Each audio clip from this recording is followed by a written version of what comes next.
അക്രമ സംഭവങ്ങൾ ആവർത്തിക്കാതിരിക്കാൻ സർക്കാരിന്റെ എല്ലാ ശ്രമങ്ങൾക്കും പിന്തുണ പ്രഖ്യാപിച്ച് രാഷ്ട്രീയ കക്ഷികൾ. മുഖ്യമന്ത്രി വിളിച്ചു ചേർത്ത സർവകക്ഷി യോഗത്തിലാണ് പിന്തുണ അറിയിച്ചത്. കേരളത്തെ സംഘർഷ ഭൂമിയാണെന്ന് വരുത്തി തീർക്കാനുള്ള ശ്രമം ആശങ്കയുണർത്തുന്നതാണെന്ന് മുഖ്യമന്ത്രി പറഞ്ഞു. തുടർച്ചയായ അക്രമ സംഭവങ്ങളുടെ പശ്ചാത്തലത്തിലായിരുന്നു സർവകക്ഷി യോഗം. നേരത്തെ ജില്ലാ തലങ്ങളിൽ ചേർന്ന യോഗങ്ങൾ ഫലം കണ്ടുവെന്നാണ് വിലയിരുത്തൽ.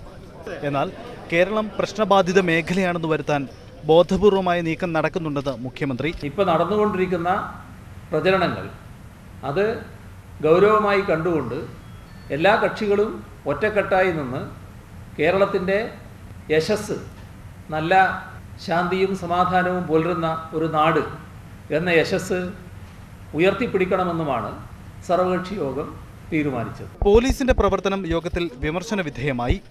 അക്രമം തടയേണ്ട പോലീസ് കാഴ്ചക്കാരാകുന്നുവെന്ന് പരാതി ഉയർന്നു. സമാധാന അന്തരീക്ഷം നിലനിർത്താനുള്ള നടപടികളാണ് സ്വീകരിക്കേണ്ടതായിട്ടുള്ളത്. പോലീസ് സേന പക്ഷപാതപരമായി പെരുമാറുന്നുവെന്നതാണ് BJP അംഗങ്ങളുടെ പരാതി. കൂടുതൽ ശ്രദ്ധ വേണം, കൂടുതൽ താല്പര്യം വേണം, നിഷ്പക്ഷത പാലിക്കല് വാക്കുകൊണ്ട് മാത്രം പോരാ, പ്രവൃത്തിയിൽ കൊണ്ടുവേണം. സാമൂഹ്യ മാധ്യമങ്ങൾ വഴി നടക്കുന്ന തെറ്റായ പ്രചരണങ്ങൾക്കെതിരെ ജാഗ്രത പാലിക്കേണ്ടതിന്റെ ആവശ്യകത യോഗത്തിൽ ചർച്ചയായി. ആക്രമിക്കപ്പെടുന്നവർക്ക് രാഷ്ട്രീയം നോക്കാതെ പിന്തുണ നൽകണം. പോലീസിന്റെ വീഴ്ച അംഗീകരിച്ച മുഖ്യമന്ത്രി ഇക്കാര്യത്തിൽ തിരുത്തൽ നടപടി ഉണ്ടാകുമെന്നും യോഗത്തിന് ഉറപ്പു നൽകി.